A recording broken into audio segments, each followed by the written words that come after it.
2002, John Muhammad and teenager Lee Malvo shot and killed 10 people in the D.C. sniper attacks. Muhammad's ex-wife was in town recently to say this. This whole episode was linked to domestic violence. She relayed how he threatened her and kidnapped her children. I was so moved by her talk, I asked to interview her afterwards, and she agreed. What made you decide to jump into this arena? Well, as I was going through my trauma, I just felt women calling me in my sleep, please help me, please help me. And I talked to my children, and I said, look, I need to help other people, but I can't do that unless I talk about your dad. And I need your permission to do that. They say, Mom, as long as you tell the truth, you go ahead and do what you need to do.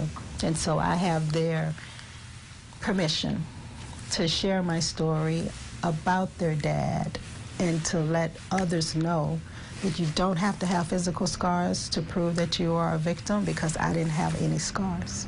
And I think people would be surprised, some people, to know that this episode is linked to domestic violence. Yes, it is. Law enforcement stated that he was killing innocent people to cover up my murder so that he could come in as the grieving father and get custody of the children. That's what it was about. And there was a point when Lee Malvo came to your door. He did.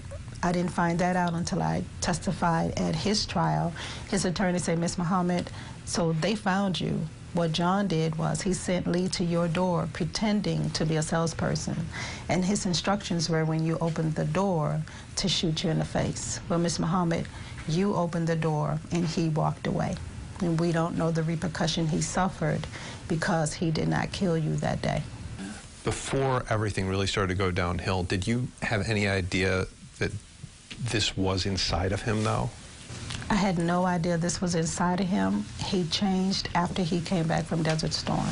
And I'm sure you can have a lot of stories or parents and spouses that say that they're not the same once they come back from a war zone. You mentioned in your talk, it's very important for people to realize that domestic violence, the victims, it's not their fault. Because most times, well, all the time, abusers try to make the victim feel that what is being done to them is their fault. You didn't have the food cooked, the children were messy, the house wasn't clean, you got me angry, and because of your actions, I have to beat you, I have to take control of you because you don't make good decisions. I love the advice that you have for someone, a friend or family member who suspects abuse.